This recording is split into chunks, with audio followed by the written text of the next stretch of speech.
So let me get this straight. Gemini Cup is already starting in just a few days. That is way too soon. I'm still mentally recovering from my very own 12 billion yen incident of Goldship not activating her skills in Group A finals of Taurus Cup.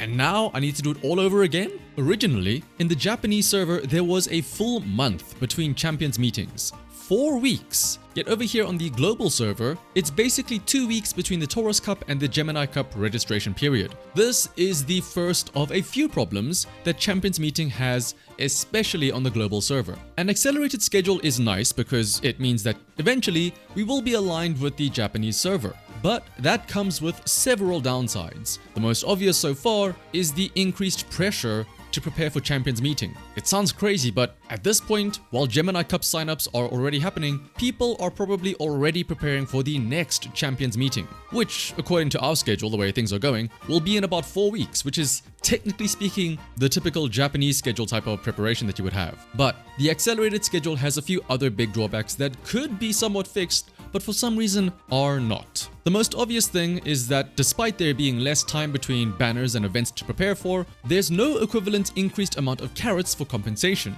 Now I know this sounds very greedy to be asking for free handouts, but because we're expected to use what is effectively speaking less carats per banner to try and pull for the umas that we like, naturally it means that the few sources of carats that are available, such as Champions Meeting, become a lot more competitive, as people will really want to make sure that they win for any extra source of carat income. After all, when carats are on the line, people will do whatever it takes to earn more, especially considering how expensive they are to buy from the shop. And so, a lot more people are not necessarily becoming PvP centric, but you are kind of incentivized to try and look up the meta and win with the best strats and whatnot, instead of, say, trying to train up your favorite set of umas to win even if they may not be the number one choice. It also leads to other unnecessary stress like the timing of lobbies. Do you wait until 1 hour after the round starts to do your races to try and avoid the whales going straight into it? But then, if you wait, you'll likely end up facing the other people that are also waiting an hour, who might also be trying to min-max their competitive umas. So what time is it right now in America? Is it safe to queue now? Maybe the quote-unquote ideal time is actually at 3 AM for you. So now you have to stay up until 3 AM hoping to dodge all the whales and tryhards, only to end up matching into somebody who was thinking the exact same thing that also happens to have a full team of A+ ranked umas. It's all just unnecessary stress. And then don't even get me started on the quality of life when it comes to the actual races themselves. Firstly, it's been fixed now, but it was kind of silly that in Taurus Cup, you only received titles if you came first, and you don't even get silver or bronze titles for coming in second and third. But thankfully, this has been fixed now in Gemini Cup. But the random moods in rounds 1 and 2, oh boy. It felt like watching my career runs when I get hit with the true combo of mood down event, into migraine, into sleep deprived, straight into night owl, and then tissues on top of that. Meanwhile, of course, everyone else gets good moods. Now, on the bright side, Taurus Cup finals actually had fixed great moods, which is, well, great, since technically speaking, this was a change that only happened in later Champions meetings. But if anything,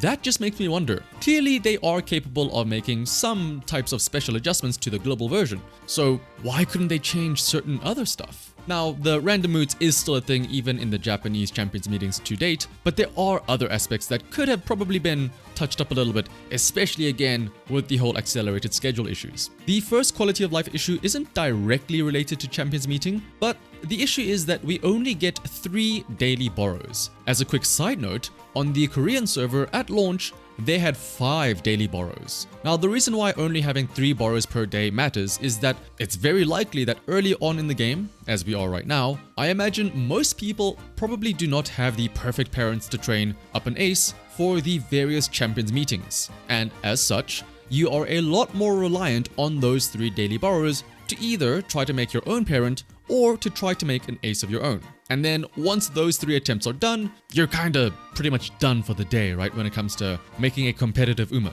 And because of the accelerated schedule, let's say that there are 2 weeks between Champions meetings, that gives you essentially 42 runs to try and get something good out of those borrows. And I don't know about you, but 42 runs does not seem like a lot. when it comes to finding that one golden run.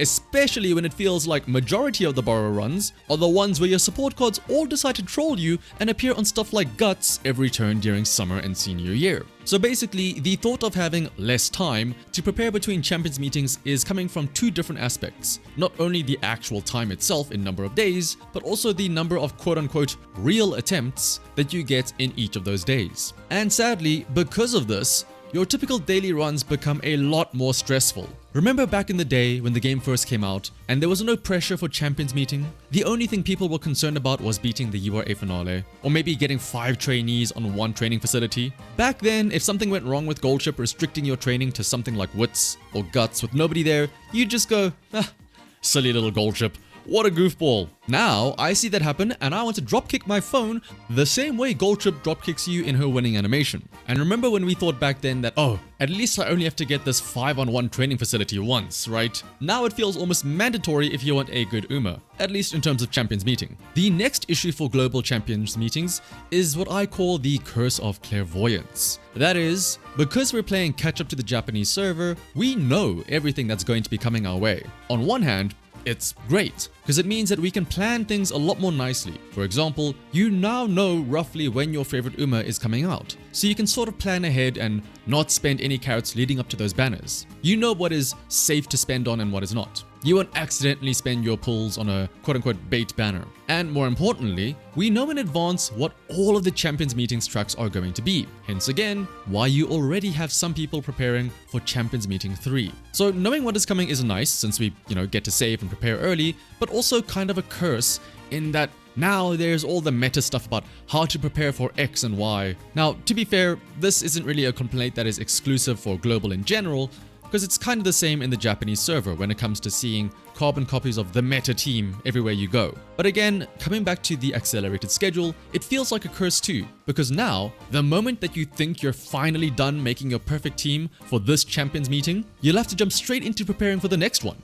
Like I said, I wouldn't be surprised if there are already people preparing for the 4th Champions meeting and beyond, in the form of parents or grandparent farming and stuff like that. Also, because of the whole copy-paste meta Umas team, it's given me an unfortunate Pavlovian response to certain Umas. I don't know about you guys. Namely, the cursed trio from Taurus Cup.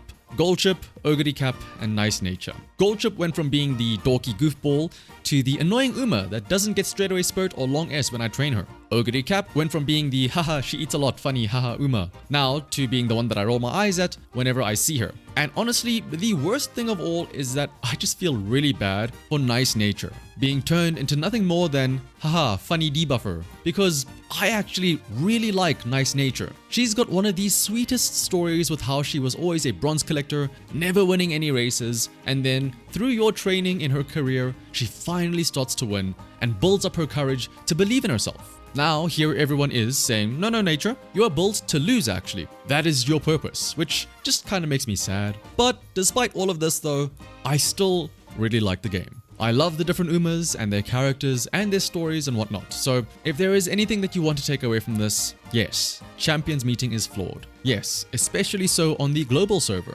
because of several reasons. However, believe it or not, there is more to the game than PvP, as well as Champions meeting. The events and the Umas themselves and their stories are all really enjoyable. So hopefully, people don't turn away from Uma Musume as a result of Champions meeting. There is still plenty of fun to be had in other aspects of the game, or even the IP itself too. Whether it be the anime, the songs, the YouTube clips, or collecting merch like figures or even cards, there is still a lot of fun to be had. Otherwise though, thank you for listening to my little rant on Champions meeting. Yes, it's flawed, I know, but I don't think that Cygames will do anything anytime soon to address these issues. But oh well, what can you do, right? If you made it to the end of the video, please do remember to like and subscribe for more Uma content coming soon. I plan on uploading some fun playthroughs of the stories of various Umas that I enjoyed to show off their careers and the fun little tidbits throughout their stories. Also, if you don't like and subscribe, then you will be blocked in your Champions meeting final. This is a threat. But otherwise, if you want to support me even more, you can also consider becoming a channel member too, for the low price of just $2. Otherwise though, good luck in your Champions meetings, and until next time, bye bye!